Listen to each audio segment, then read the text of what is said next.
C'est ici que je vous retrouve, au cœur du centre Saint-Jean, un lieu ô combien ancestral et si important pour les cosnards. Derrière moi se trouve une pièce dans laquelle se rassembleront très bientôt ces joyeux lurons. Dans une semaine, le vendredi 1er mars, lorsque les cloches sonneront 19 h, pour ce qui constituera le point de départ de leur aventure 2019.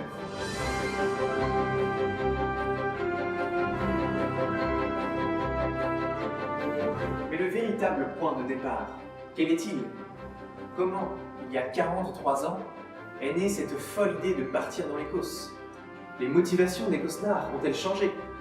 Ce soir, je vous propose de plonger aux origines de la marche d'Écosse.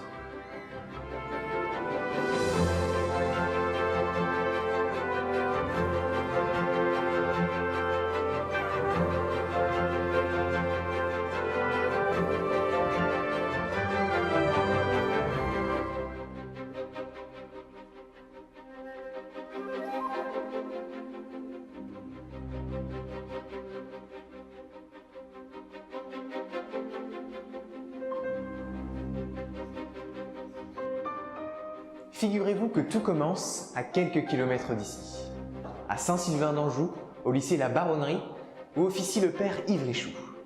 En 1976, un jeune aimait l'idée de partir au désert pour resserrer les liens entre élèves. Yves Richoux connaissait le Cosméjean et ainsi décida d'en faire le lieu de cette grande excursion.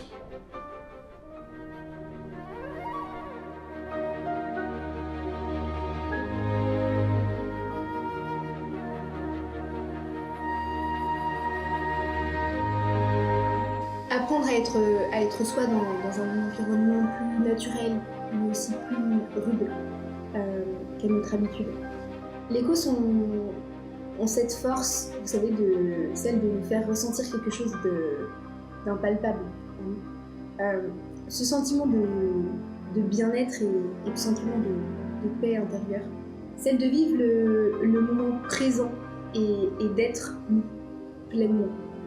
Oui, je pense que cette motivation est restée intacte grâce à ces sentiments uniques qui font que la marche d'Écosse est tout simplement intemporelle.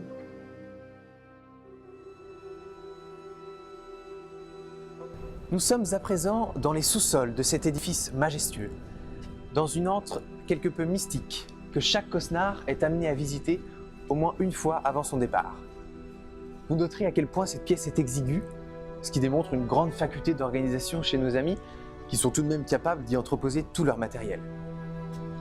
Alors ici, il y a les tentes, fabriquées sur mesure et entretenues depuis 43 ans, les gamelles de toute taille et de toute forme, et puis les jerrycans, parfois troués, parfois non.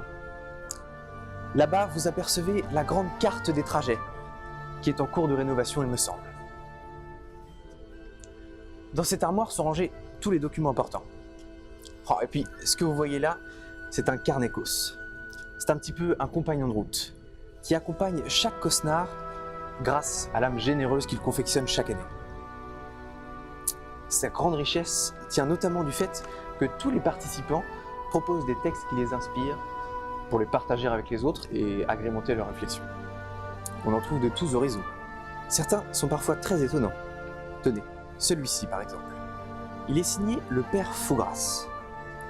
Ainsi prophétisa Fougracius le prophète.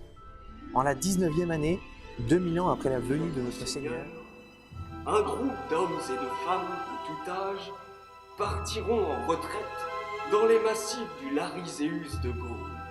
Guidés par une même soif de se ressourcer, ils chemineront sous l'égide d'un thème propre qui m'est apparu en songe sous forme d'une énigme que je vous délivre séant.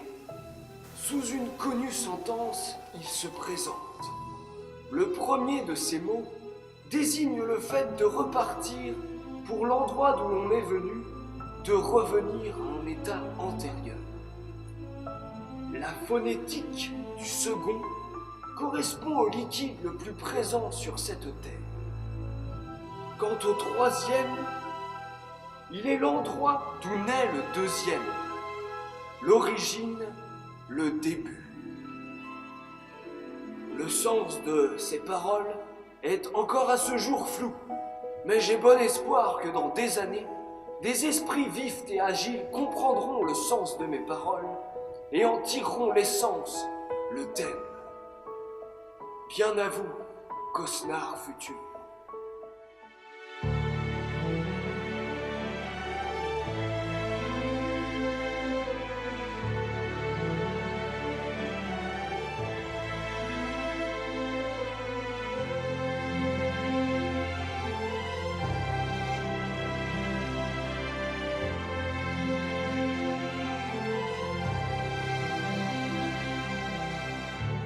J'espère que cet épisode exceptionnel de Secrets d'Histoire vous aura donné hâte de découvrir ou redécouvrir l'Écosse.